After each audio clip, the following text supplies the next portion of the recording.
Welcome back to the Becoming an Elite Advisor podcast. I'm Sten Morgan here with Andy Traub, and today we're going to talk about centers of influence.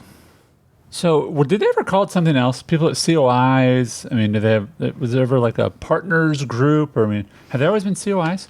Ever since I started back in the insurance business, it was centers of influence. It was who are the people that have access to people that you want to get to know, and you need to get to know them. So, even the basis of COI is that name of like the premise of they have influence. We're going to flip it today, just for those of you who are listening and watching on YouTube. Like, Sten likes to flip stuff. Like, oh, you think it's this. It's really this. Right? Surprise. Yes. Surprise, it's this. It's like that painting. You're like, look, and then you flip it upside down and it's something else. Like, that's you. So for COIs, it's I want access to the people they have access to. Yeah, it was all about referrals. It was... Right. So the foundation of COIs and the understanding of the industry is you have a relationship with them because you need something from them. And that thing is referrals. That's right. And we're going to flip that today. And we're going to put it in the context of average versus elite, as we try to do with all things as Elite Advisor Network. So let's start with average. Yep. What is taught, how long does it take, how is it supposed to work, and then how does it really work? For years. So when I started at the insurance business and then went to the wirehouse brokerage side of the business, it was all about get to know these people. Lunch. Maybe a lunch, maybe invite them to a client dinner, event, education thing. It was, bring them into your practice, share some ideas with them, but primarily you're trying to get them to send you people. And hopefully if they like you more than another advisor, that's the reason why. I never, for years, never stopped to think like, are these people getting called and asked by other advisors? Yeah, probably a lot. Like, why am I any different? It's like asking a girl on a date, and you're like, I know no one's ever asked on a date, so say yes to me. Like there's other people. Let me ask this, though. That sounds a little like wholesalers, right? Like the way wholesalers kind of try to court individual advisors. They might say, advisor, here's my stuff. Use me for your client's business. Yeah. Estate planning attorney, CPA. I'm Sten. Good to meet you. I'm a financial advisor. I'd love to be of service to your clients. If your client ever has a need, please call me. And they never called. I was like, wait, what didn't I say? Yeah. Didn't I say something compelling to get you? I was super nice. I asked about your kids, man. That's right. Like we found something in common. And it wasn't until I started venturing down more of the planning and consulting route where I was like, okay, I am the value to my clients. Like no longer am I just as good as the products I have to sell, because then I just need access to more people to sell more stuff. Right. Like in the context of this business is about selling products and managing money, that's probably how you use COIs. Like nobody in the business ever challenged the way I did it. It was, hey, get to know them, take a couple to lunch. Hopefully when a client has need, they think of you. Right. And unfortunately, it works every once in a while. You meet a COI, they maybe send you somebody. But what I also realized as a 24-year-old advisor is the centers of influence, attorneys, CPAs, insurance agents, realtors, whatever the group is that were willing to meet with me, were not that successful. They didn't have a huge book of business. Yeah. Because those people are really busy and probably are not agreeing to meet a 24 or 25-year-old advisor randomly for lunch on the pretense of, hey, will you send me stuff? Because they are used to being courted in that way, which is essentially... Or they have advisors they've known for years, or the circles they run in, they're running with really quality advisors already. They don't need random ones jumping into their life. Until... Fortunately, I was able to flip that in mind and realize that if I never receive a referral from a center of influence, they can still be extremely valuable to me and my clients. Because as I started consulting and planning with clients, I realized I don't know all the solutions. Mm-hmm. If a client has a tax question, I'm not a CPA. Like, oh, wait, my COIs can actually be my idea partners. Right. So the average path is they're only as a referral resource, and the elite path is it does further down the relationship. You can expect and actually ask for referrals because you sent them business because, and again, you work backwards, right? That you've sent them business because they've given you ideas, because you started the relationship not with, hey, here's a $13 chicken sandwich at a sit-down restaurant, and so I need you to send me clients. But you started with, hey, I'm not like most advisors. I really lead with planning. I need great ideas. You have great ideas. You're an expert in this. I'm not going to become a tax expert. You are already. So all I'm asking from you, and tell me how this would be maybe phrased differently, or if this is right. I don't expect you to send clients to me. Why would you? We just met. Yep. I only bought you a chicken sandwich, right? Yep. But instead, if you could just share a few of maybe the ideas you think are most useful, and then when my clients need an expert, I'm sending them to you. That's right. I just feel like that conversation with COI, they're like, first, thanks for the chicken sandwich. Yep. And two, like, yeah, that's a much fairer ask than, hey, I know you met me 20 minutes ago. Now give me something. Yeah, now give me something. Yeah, and let's take a step back and like practically, let's compare the two approaches. So the approach I used to have was I'd call a center of influence, say, hey, I have clients that may need your services. Can we meet? All along knowing, hey, my goal is to get there and try to hopefully get them to refer me business. Every advisor foundationally in your business needs to have a center of influence network. Okay. Because if a client has a tax question or wants an estate plan or needs some insurance, as an advisor, you want to be able to say, hey, here are a few people that I know. You know, you probably want to stay away from giving one to everybody, like give them some options. That's important for our business. But then it was, hey, I met with you. Hey, I'm going to spend half the time talking about me. You spend half the time talking about you. And maybe we send each other business and let's go on our way. Mm-hmm. That is how most advisors do it. And then you get frustrated when it's like, man, I sent that some advisor, somebody, that estate planning attorney, and they haven't sent me anybody. Well, yeah, but you didn't compel them to do it. Like you were just like every other advisor. Like that is not going to influence them to step out of their busy life and help your business. Yeah. Contrast that to the elite approach, which we say, estate planning attorney, I've heard great things about your practice. I'd love to sit with you and learn more about your business. I have clients that probably need help. I just want to make sure that they would be a good fit. You meet with the client, the COI, and you ask them for probably 75% of the meeting is, what's your ideal client? Yeah. What's your superpower? Use that word because they're like, oh, do I have a superpower? Well, I specialize in working with businesses in the construction industry. Awesome. I need to know that. Like I need to have you in my Rolodex. Yeah. You spend most of the time asking about their business. At the very end, you say, what has been your experience working with financial advisors? Has it been positive? Has it been negative? Like you need to know that. They may say, oh, my brother-in-law is an advisor and I send all my business to them. Well, that's good for you to know sooner than later. Right. Or they say, it's been okay. There's been some good, bad experiences.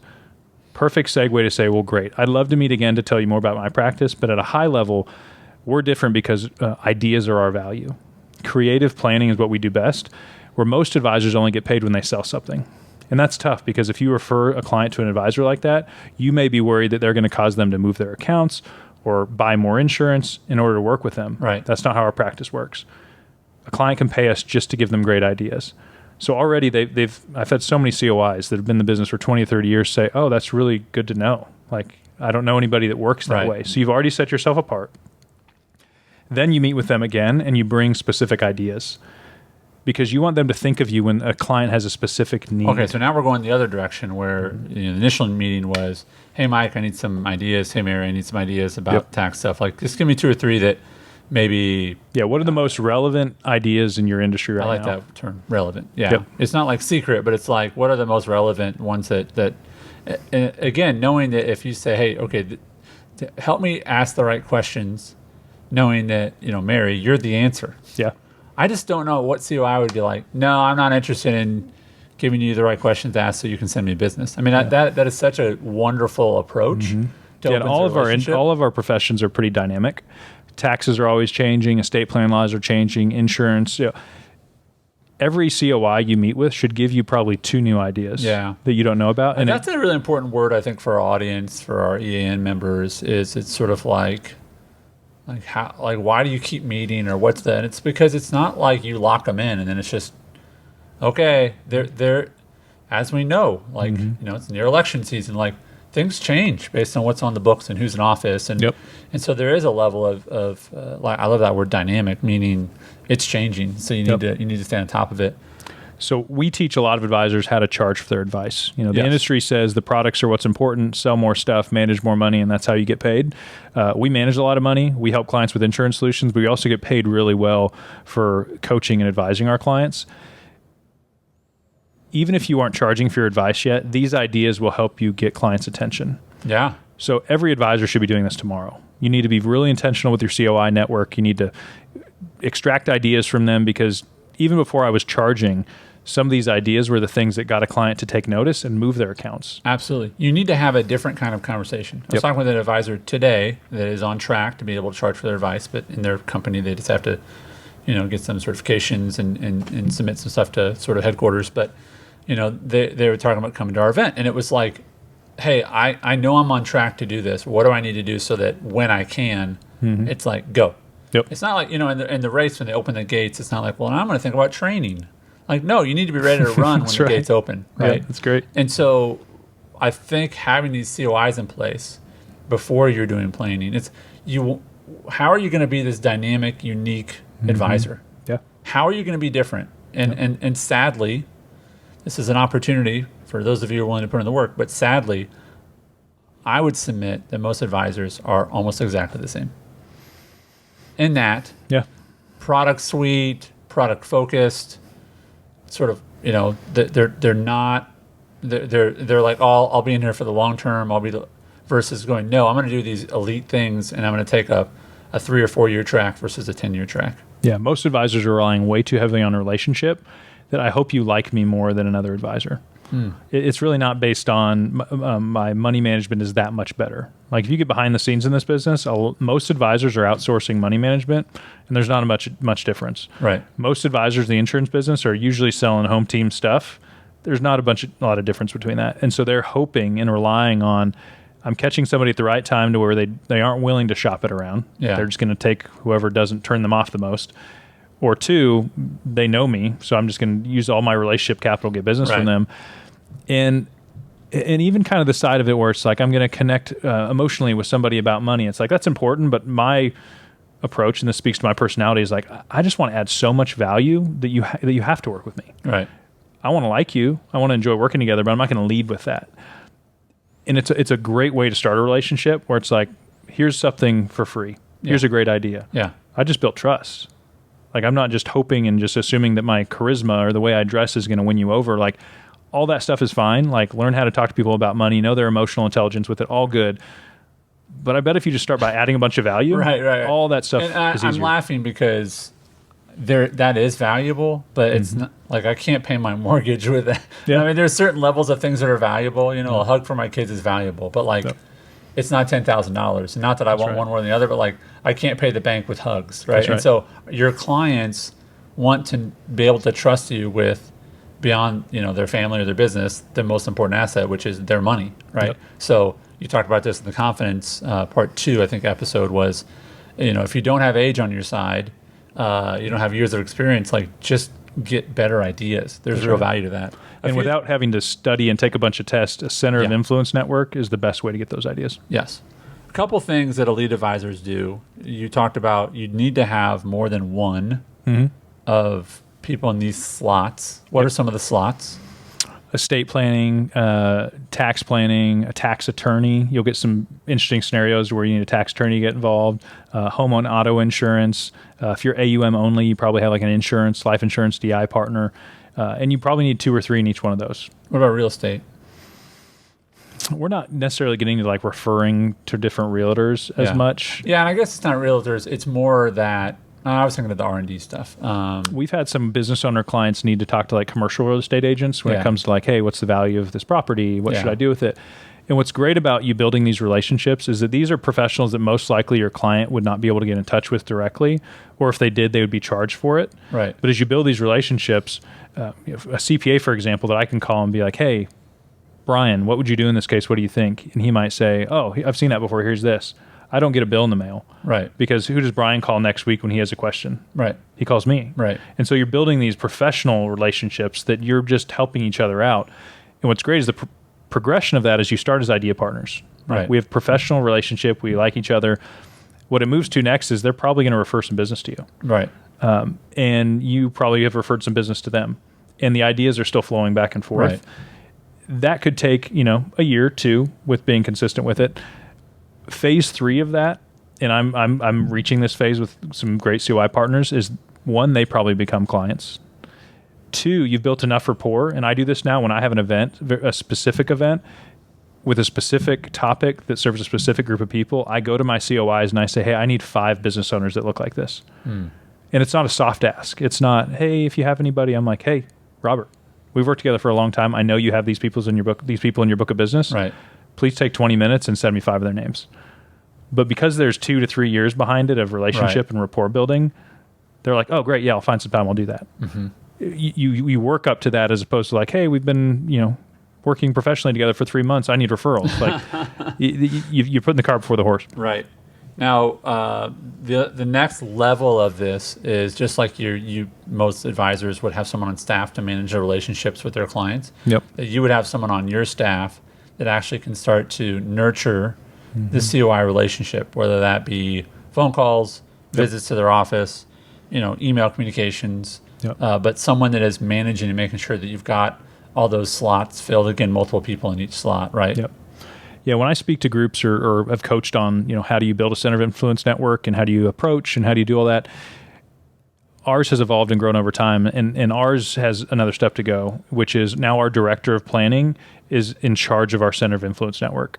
Because for me, I've been able to handle it to some extent, but I haven't had like this ongoing spreadsheet with tracking touch points. There is weight to it, though, that is, and I don't just mean that in an emotional way. Like, that's just a lot of relationships to manage. And if you're a business owner and relationships matter and ideas matter, like it's not like, oh, all my ideas are just in my head. And all the relationships, it's like, oh, I just have their phone number memorized. Like, no, you need to be, when's the last you talked to him? I don't know. I feel like I talked to him a couple weeks ago. Actually, it was 4 months ago. That's right. So there is a relationship management part of this that should come into play. And you should also, tracking who are the centers of influence, what category do they fit in, do they have a specialty? That's just being organized with your data. Right. Proactively, probably quarterly, they should get something from you. And this is where we have like a COI list, and we send out a separate email to that list. Because you may have 2 or 3 in every category, but there's no reason other professionals can't learn from you. Right. So when they do have a need, they still think of you. Like you can do this at scale. We get some of our best client referrals now from my COIs that I've really kind of worked with and been entrenched with. Right. Most of our best clients come from COIs, but it's taken time to cultivate those relationships. Now what I'm excited about is with our director of planning managing this for us is, well, how many more people can he get to know well? Because the goal for Legacy is that Sten doesn't need to generate all the business anymore. Right. Like how does the business generate business? Because the business is strong apart from just Sten. Yeah. And the good news is with the director of planning, with another advisor, with Sten, there's enough capacity now to share that load. Yeah. And I think it's going to go from what most people would say, hey, man, you have a great COI process, to like, no, that's amazing. So one of the things that I really appreciate about your advice and hopefully the way that we interact with our audience is things that we talk about are practical. Mm-hmm. I love motivation. I love the eagle poster on the wall. We should get one of those. That's right. Anyway, but I love motivation. But taking a different action tomorrow is where your life changes. If you want different, you got to do different, right? Yep. So let's get really practical for those who are watching on YouTube or listening on Spotify or whatever. We want you to do something different tomorrow. Yep. So let's make it real simple. Let's say they're listening on Thursday and they're like, okay, I got one more day in my week. My calendar's kind of clear. Mm-hmm. What could the person doing right now is listening to this do tomorrow if they're like, I suck at COIs. I need to do this, or I've been doing them wrong. Like, what can they do? This is something we'll dive into in our event because it's really important. So our event in January, we'll spend some time on this. Apart from that, I started on my couch with an Excel spreadsheet, building out these categories with professionals in my area. Mm-hmm. And then I reached out and said, hey, would you meet with me? I'd love to learn about your business. What client like? And that was a pretty templated email. All it took was time to eventually, and again, I wasn't trying to find the people that I knew would meet with me because they were also, 25, 26, just getting started. Yeah. I would look up a CPA firm, look up their directory, and I'd go through and be like, that person seems like a stud. She's been in the business for 20 years. Yeah. What's the worst that can happen? She doesn't respond to my email. Right. Or I get in front of her, make an impression, and now I have somebody that's on my list with a new specialty. You just have to take the time of starting to build that out and reach out. The worst thing they can do is not respond to your email, say no, or maybe you have an awkward meeting. I met with one attorney once, and I was telling her about a Roth conversion, and she looked at me, she's like, don't treat me like I'm stupid. And I was like, oh, okay. Because I guess she had heard about it before. In hindsight, I could have said, hey, is this something you're familiar with? I think I got up in 5 minutes, and I was like, hey, good to meet you, and left. Yeah.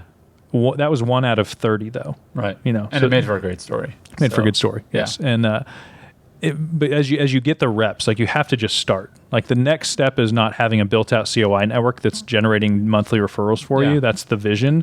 But it's, One, I'm going to start viewing these people as their knowledge is valuable to me. Right. It benefits my clients. So I'm going to start meeting with them, and I'm going to go to them and say, please tell me about the most interesting things you're working on in your business. Take notes when you're there. Yeah. Oh, that's great. Oh, really good. Like, people want to talk about what they know. This is what they spend their lives on. Well, yeah, that's like, hey, tell me the thing you're best at. Like, who's going to be like, oh, gosh, so boring. No, like, it just makes sense. Yeah. And if they don't have an answer, they probably shouldn't be on your COI list. Like, and that was a good investment of $13 chicken sandwich, because now I know that I'm not going to like refer people to you. And the good, it didn't have to be a lunch. When I started doing this, I couldn't spend money on that. Yeah. So I said, hey, can I come to your office? And I would almost always go to them because I didn't really have a nice office. I think that's genius. Scratch all references to $13 chicken sandwiches from your memory. Okay, everybody, didn't happen. But I do think that it's another example of make it easy for them. Yeah. I'm happy to stop by your office. And it could be 30 minutes. The first one could be 30 minutes. Yeah, because the idea of like, I don't know you, but I have to go, drive, park, and it's like, if it's awkward, that's 30 minutes of awkward. You know what I mean? Yep. So I do like that. I do like to say, hey, I don't need any more than 30 minutes of your time, and maybe less. Happy to come by your office. I think that, and you can, meet the staff and kind of get a feel for like, well, everybody here looks sad. Yeah. I don't want to work with this, right? This place is depressing. You know what I mean? The other approach is, I already have COIs. I've been in the business for a while, but I've never looked at them as idea partners. And again, you may not be charging for advice, but if you can, next time you meet with your centers of influence, and if you haven't met with them, meet with them soon, and you can say, we've worked together for years, but like, just update me, coach me up a little bit on what's going on in your business, because I need to be. Saying you can pivot those relationships. If you already have them, it's not like, oh, I got to go find new people. No, and it'll probably be like, oh, this is a refreshing meeting. We're not just sitting around talking. Hopefully you have a random referral for me. Right. Is that you can go and repurpose your COI network and be more intentional around building it. Yeah. And for business owners, if your practice is growing and you have team members, again, who, not how. Like, it's not always for the lead advisor, who may also be the rainmaker, should also fully manage the COI network. For a while, Chris was helping me do it, and he was meeting with some of them. And now Bart is going to run it, director of planning for us. So let the team share that load, because if done well, it will most likely become probably one of your best new business sources in the future. And if you have an admin currently, as a lot of advisors certainly do, that this could be a project that they can help you build out. That's right. Right, by researching and things like that. Yeah, it's just, and this is a good time of year to do it, because you could say, hey, team, we are intentional about this now. This is one of our top 4 things for next year. We have a lot of advisors coming to us now and saying, hey, my goal for next year is to learn how to charge for advice. Right. Great. What are you doing to prepare for that? Come to our event, learn from other advisors, take action on it somehow. Don't try to figure it out on your own when other people have already done it. With COI relationships, go to your team and say, hey, this is something we've done pretty well at, or we haven't done at all. Right. Next year, it is an intention. Every week on Monday when we have our team meeting, we're going to talk about what progress we're making. Right. Because if you keep talking about it, it will eventually become like, this is a core part of our practice. Absolutely. Well, I'm going to end the episode. If depends on when you're listening to this, obviously, how appropriate this would be for you. We'll keep the page up no matter what, because it'll be a recurring event for us. But we do have an event coming up in January. We're going to hold here at EAN World Headquarters, just south of Nashville. Beautiful, beautiful, beautiful offices and meeting space, and this is just a beautiful part of town. And you can go to stenmorgan.com/how-to-live, and the event is How to Charge Live. So we have our How to Charge for Your Advice program, and it's been phenomenal. We've gotten great reviews from advisors who've gone through it. But like most things, it's just this online, and it wasn't personal. And I was having a conversation today with an advisor, and he was like, "But what are you gonna do? What are we gonna do?" And I was like, "Man, it is like." You're going to get your reps in. We're going to work on writing out those ideas. You're going to be with other advisors who are either looking to or already getting paid for their advice. And Sten will be there. His team will be there. His planning team will be there. If anybody cares, I'll be there making jokes about chicken sandwiches. No, but our team will be there, and we're going to help you learn our system. It's really a crash course on how to charge for your advice, and it's going to be really practical. And frankly, it will pay for itself in one planning client. Yeah, I think if you feel at all in your gut that, man, I've been giving away a lot of time for free, and I think what I know is valuable, and you want to break away from, the products, selling more of that is the only thing that makes me more successful. You have to know about this approach, because if you don't do it, other advisors are, and the fear is they come for your clients. So you have to know how to speak this way, position it that way. Even if you're not planning to charge for it the next day, you need to know how to position yourself that you are valuable apart from products. Now, below this, whether you're watching on YouTube or you're inside of a podcast app, there's going to be a link to the page with all the information, as well as a teaching we're going to be doing later in November, just about the planning system that Sten has put into place and has helped him find a lot of success. And we want to help you learn the same thing as we've helped hundreds of other advisors. So excited to have real people here in person in January. It'll be awesome. Hey friend, thank you for listening to today's episode. I've got a few things that you'll want to hear about. First, I want you to be the first to know about a free training that Sten and I are offering twice on November 22nd called How to Add $50,000 in Planning Revenue. To register, go to stenmorgan.com/50K. That's stenmorgan.com/50K. So Sten has generated over $1.7 million in planning fees, and he'll generate over $600,000 in planning fees in 2022 alone. So whether you've never charged for your advice or you've got a thriving planning business already, you will learn how to add revenue to your business. Again, that registration link, stenmorgan.com/50K. And if you're ready to invest in your personal development and the growth of your business, then you should come to Nashville in January to take part of our first How to Charge Live event. You'll work with Sten and his team to make sure you're ready to start charging for advice, or you'll learn how to improve your current planning business so you can reach your true potential. You can get your seat for that event at stenmorgan.com/howtolive. And if you register before Thanksgiving, then we'll cover your hotel costs for the 2 days you're in town. You just have to use this coupon code, FREE HOTEL, no spaces, just FREE HOTEL, to receive $400 off of your registration that you can put towards one of the quality hotels within minutes of our event. We'll see you at our live training on the 22nd and hopefully at our event in January. Thanks for listening. We appreciate you.